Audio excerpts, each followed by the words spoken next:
Welcome everyone. The nitrogen data, why it is so important? In this lecture content, I will tell about the significance of nitrogen data. I will tell how we can determine the ammonia nitrogen. I will also discuss about the how to determine the organic nitrogen and the nitrite and nitrate nitrogen. So, importance of nitrogen data as an indicator of sanitary quality. This is a very important figure. It was known for long time that polluted water would purify themselves with time. So, if you spend enough time, and this is of course the natural pollution, say for example, you put some organic matter which is biodegradable organic matter, say for example somewhere, okay, then say for example in some natural environment you throw it, then what will happen? Naturally it will be purified with time. Okay. The possibility of health hazard with this water would decrease with time. With time the hazard will decrease and temperature. So, if you can see here the effect of temperature, you can see in the winter season and summer season. In the winter season we know that temperature is lower compared to summer, and this is the health hazard, and then you can see that with time the health hazard is decreasing. So, water is becoming purified, okay. But in summer you can see it is going faster, okay. You have seen the kinetics. So, this is the kinetics. So, here it is a time. So, its temperature also has some effect, and also that time, okay. So, this is a natural purification, okay.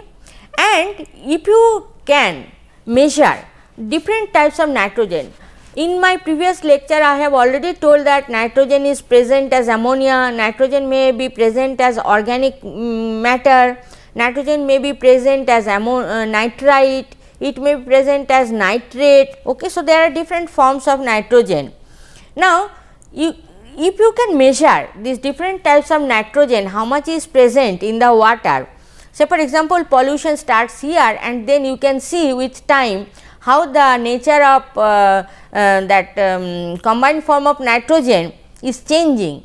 If you measure the organic nitrogen, then you will see that with time, this is the time, you will see that organic nitrogen concentration is decreasing. This is the nitrogen in milligram per liter. So, this is decreasing, organic nitrogen is decreasing, okay, with time. And you will see that ammonia nitrogen, the concentration is increasing, and then it is increasing and it will go to a peak value, and then it will again decrease. Now, in between you will see that nitrite nitrogen, this is increasing, and then finally it is decreasing, and nitrate nitrogen, it is increasing with time. Now, why it is so? Because say for example, you have polluted with some protein molecule, okay, then what will happen with time? The protein molecule will be first decomposed, and it will form the ammonia. First it will form the ammonia that we have seen in the previous lecture. So, organic nitrogen means the protein molecule, for example. So, organic molecule will be degraded. So, you will see that organic nitrogen is decreasing. Then after the degradation, what is produced? Ammonia. So, ammonia concentration, ammonia nitrogen will be increasing, and then finally it is converted to nitrite and finally to nitrate. This is the highest oxidation state of nitrogen. So, ultimately it will be converted to, it is of course in the aerobic environment, okay. So, what is necessary then? If we want to know what is happening, then we have to know how to determine it. Different forms of nitrogen we have to determine, okay. That is the main thing. Now, why nitrogen data? Otherwise also nitrogen data is very important to know. Say for example, high nitrate content often causes methemoglobinemia in infants, okay. This is a disease, okay. So, so there is some permissible limit. So, if it is beyond that, then it may cause this type of disease, okay, in infants. Now, in the biological treatment, the reproduction of microorganisms are required. Okay. We have seen in all biological systems the microorganisms should grow, right. So, if they grow, then the waste should contain sufficient nitrogen for the organism, because for the growth we always need the nitrogen. Say for example, protein molecule contains nitrogen. Okay. So, determination of ammonia and organic nitrogen, here it is very important. Okay. It is always required to know. Now, discharge of ammonia nitrogen and its subsequent oxidation can seriously reduce the DO level, that I already told you in BOD.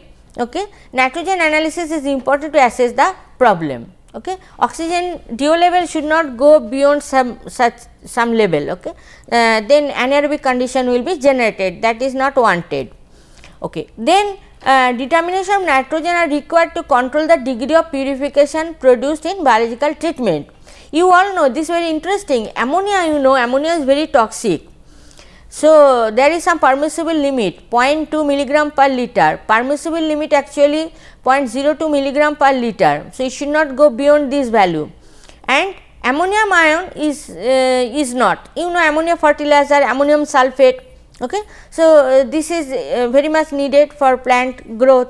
So, ammonium ion is not toxic, but ammonia is toxic. So, we have to know how much ammonia is present, and for that we need some method.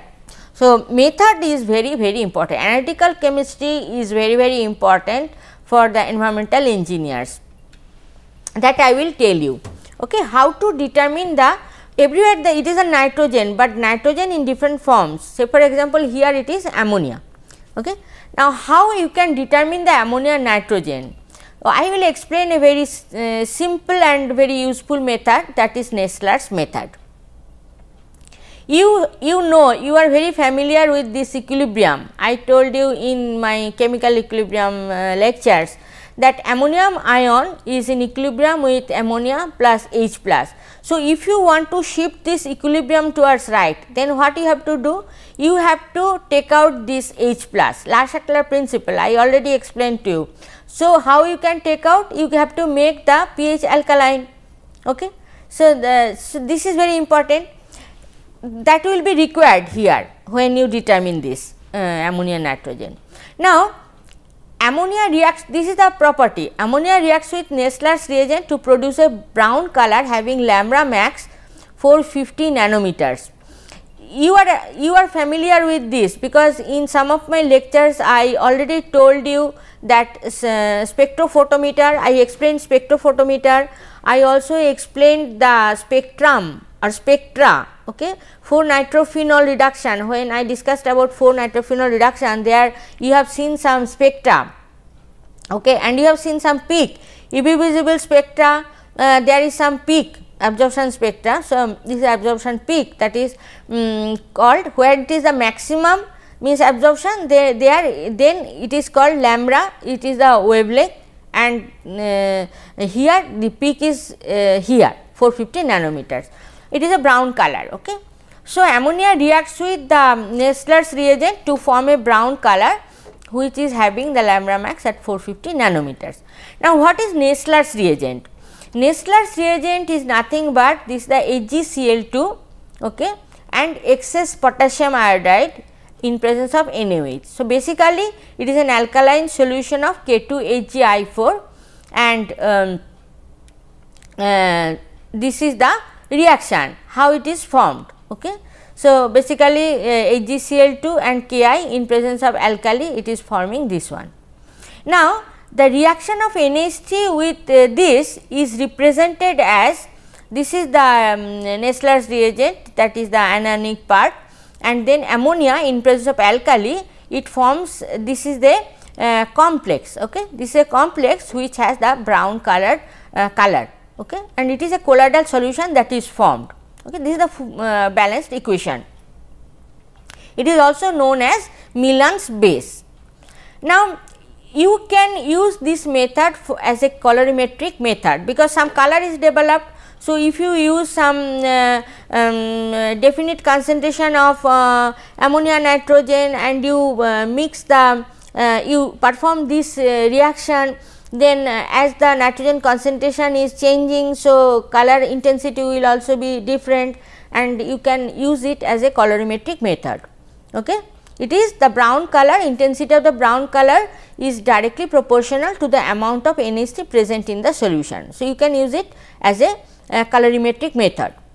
Now, direct Nesslerization of the sample may lead to serious error. Direct Nesslerization means you take the sample and you put it, you put the reagent, that is the Nessler's reagent, then you think that some brown color will be formed and you can use this as for ammonia nitrogen determination, but it is not like that. Why? Because in the sample there may be other things also, okay, and that may lead to serious error because of the presence of interfering substances. So, the direct method is not possible. So, ammonia must be separated from sample by distillation. This is very important, and here comes this one. Okay. Say for example, ammonia nitrogen. What is ammonia nitrogen? Ammonia nitrogen is some type of nitrogen which is present either as ammonium ion or as ammonia. Okay. That is called ammonia nitrogen. It can be present either as ammonium ion or as ammonia. Okay. Now, this equilibrium you have to consider. Why? Because if you want to distill out this ammonia as a gas, okay, then you have to make the solution alkaline. Why?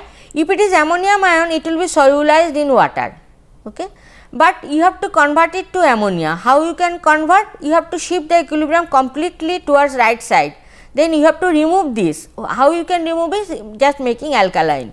Okay, you have to make sufficiently alkaline, and then you have to use the Geldas flask. This is some type of distillation flask, okay, and there what you do, you take the sample, definite volume of sample, then you can make the solution alkaline by using say some alkali, say potassium carbonate you can use, and then you have to heat it. Then what will happen? The ammonia will be produced and it will be steam distilled. There will be steam also coming out from the solution, it is water solution, so steam will be there. So, ammonia will be carried out with the steam, and then it will be taken out, it will be condensed to another flask. Okay. So, another flask, and there either you can take as some sulfuric acid, say for example, some acid you can take, so that ammonia goes there and it is converted to ammonium sulphate. Then ammonia will not go out because ammonia is volatile. So, ammonia may go out also. So, you have to take proper care. Okay. So, then after that you can take, you have to be sure that whole from the solution whole ammonia has 100% has come out. Okay. Otherwise, your result will be wrong. So, this is the thing, before boiling the sample water, a buffer solution is added to maintain the pH in the range of 9.5, and the distillate is collected into an acid solution contained in a flask. After this, so whatever interfering ions was there, were there in your sample, they are not coming with the distillate, means coming with the ammonia vapor. Okay. They are remaining there in the that flask where from you are distilling. Okay. So, interfering ions are not present with ammonia. Now, then Nesslerization step is followed in alkaline pH condition. I have already told you what is Nessler's reagent. Now, what you will do, say for example, you have taken say 200 milliliter water, sample water, then you have to distill up to such time that at least 100 milliliter should come, even more is better comes, and then you will be sure that okay, all ammonia has come there in the sulfuric acid. Now, after it is collected there, then two things you can do. One thing is you can take the sample from there, and then you have to say for example 100 milliliter you are taking, and then you have to put the Nessler's reagent there. Immediately it will be forming brown color because of this, I told you that because of formation of this one. And then what you will do, you and another test tube, you have to take 100 milliliter of the distilled water, and then you have to mix it with the same volume of the Nessler's reagent, and then you have to add some source of ammonia and nitrogen from outside. What is that? That is nothing but ammonium chloride solution. So, a standard ammonium chloride solution you prepare, where say for example 1 milliliter of that solution is equivalent to 0.05 milligram of nitrogen, ammonia nitrogen. So, you have to add drop by drop in that blank solution where you have taken the distilled water, and then when you will see the color of your sample water is matching. In the sample water also you have added the Nessler's reagent. So, it has already become some brown color, and now you are adding in the blank where you have taken distilled water, slowly drop by drop the ammonium chloride from outside, from a burette say, and then after some drop addition you will see that the color is matching. Then you will know how much ammonium chloride you have added, then you know how much nitrogen, ammonia nitrogen is present there. Okay. And it is same means color is matching, means whatever is there in the sample, that is same amount is present in the distilled water where you have added ammonium chloride from outside, then it is the same concentration. That is why it is called colorimetric, color matching. Colorimetric means color matching. You can extend this to spectrophotometry also, because you know that lambda max is this one. So, you can prepare some standard solution of ammonium chloride, and then you can add the Nessler's reagent, and then the color will be developed. They will have different intensities according to the concentration of ammonium chloride. Then you have some sample solution, there also you add the same volume of this Nessler's reagent, and you can match with all the solutions, it is colorimetric, or otherwise you can make a calibration graph using the spectrophotometer, using the standard solutions. Then you match, see how much absorbance you are getting for your sample. Then from the calibration curve, I have already told you what is calibration curve in that lecture, previous lecture, that nitrophenol reduction. Okay. So, you already know how to make the calibration curve in the spectrophotometer. Here also you can use the same principle, but the reactions are different. Okay. Reactions are different. Okay. So, this is a very good method, you can apply it. Okay, for ammonia nitrogen determination. Now, what is organic nitrogen? What is organic nitrogen? You can apply the same method, Nessler's method, to determine the organic nitrogen also. Now, you have to know what is organic nitrogen. All nitrogen present in organic compound may be regarded as organic nitrogen. It may be amino acid, it may be amides, it may be amines, it may be nitro compounds, it may be proteins. Most of the organic compounds containing nitrogen are derivatives of ammonia. So, if I ask you that in protein, what is the oxidation state of nitrogen? Okay. So, protein is a very complex molecule. So, what is the oxidation state of nitrogen there? What is the oxidation state of nitrogen in ammonia? -3. So, here also it is same, when nitrogen has an oxidation state of -3. So, if you make something to decompose the organic part of the molecule by oxidation, that by oxidation releases the nitrogen as ammonia. Okay. Now, here actually when you decompose the organic molecule, that is say for example amines or ammonia, or not ammonia, say for example protein molecules, you decompose it, it is producing, first step is that it is producing the ammonia. Okay. There it is not oxidation, but later stage you can see, to make the reaction faster, a catalyst, this is the decomposition. Okay. So, to make this, it is a very complex molecule. So, you are degrading it, you are decomposing it to ammonia. It is a very tough work, tough job. Okay. So, it takes time also. To make the reaction faster, a catalyst such as mercury 2 plus or copper sulphate is used. This is a catalyst. You have already learnt what is catalyst. It makes a reaction faster. Okay. And then it is explained using some typical example. This is the alanine. you know, this is the amino acid alanine, alpha amino acid, which is oxidized by sulfuric acid in presence of catalyst for sufficient time till all the organic matter is completely oxidized. Okay. It is the actually nitrogen is not the oxidation state is not changing for nitrogen, but for carbon you can see that carbon is going to be carbon dioxide. Sulfur of that where from it is coming, sulfur dioxide is coming from sulfuric acid. So, you can see here this is very nice change you can see. Once the organic nitrogen is released as ammonia and nitrogen, it can be measured in a similar way to that followed by the determination of ammonia and nitrogen by Nessler's method. So, distillation of the in the Gedler's flask you have to do, but then here sulfuric acid, concentrated sulfuric acid you have to add to the solution, okay, where you have some organic nitrogen present. Then you have to do it for sufficient time, you have to heat it at high temperature, you can see 360 degrees centigrade, okay, till the organic matter is completely oxidized. Okay. How do you know this? You will see lot of fumes are coming out, okay, because of this sulfuric acid lot of fumes are coming out. First stage you will see that it has become black because of the formation of carbon, okay.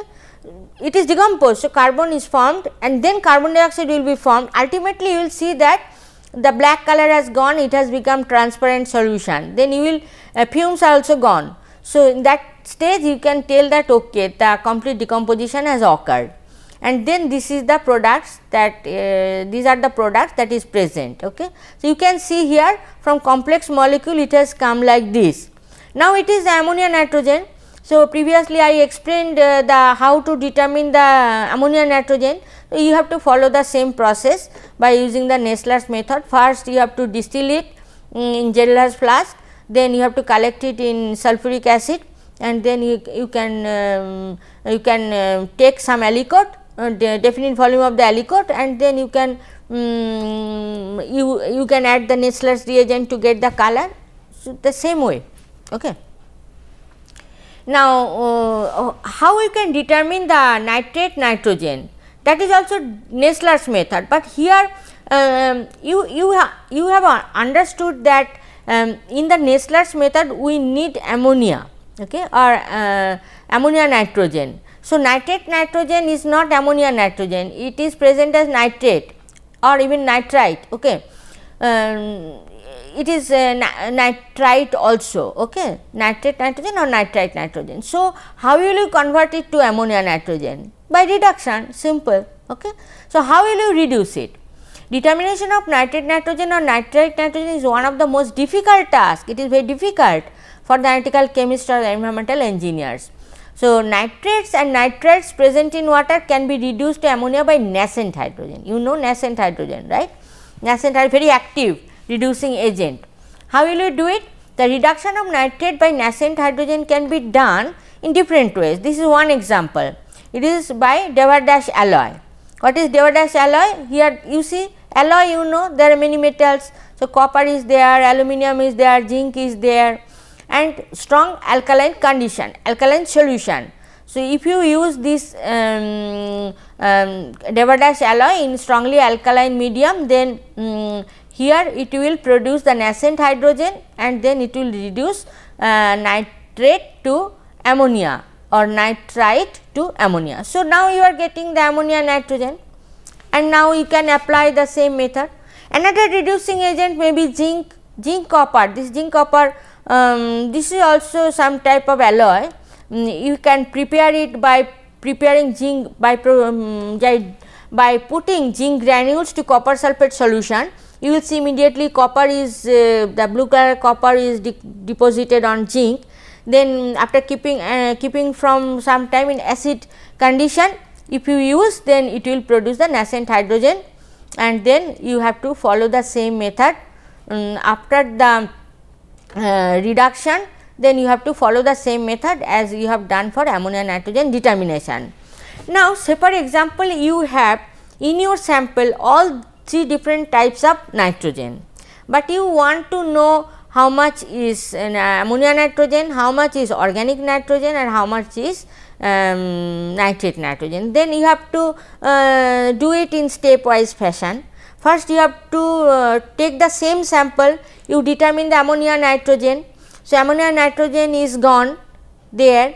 After that you take the same sample from the Gelder's flask, then you do the organic nitrogen and finally you do the ammonia nitrogen, that nitrate nitrogen. So, stepwise you can do, because if you just want to do the nitrate nitrogen first, then ammonia nitrogen will also come there.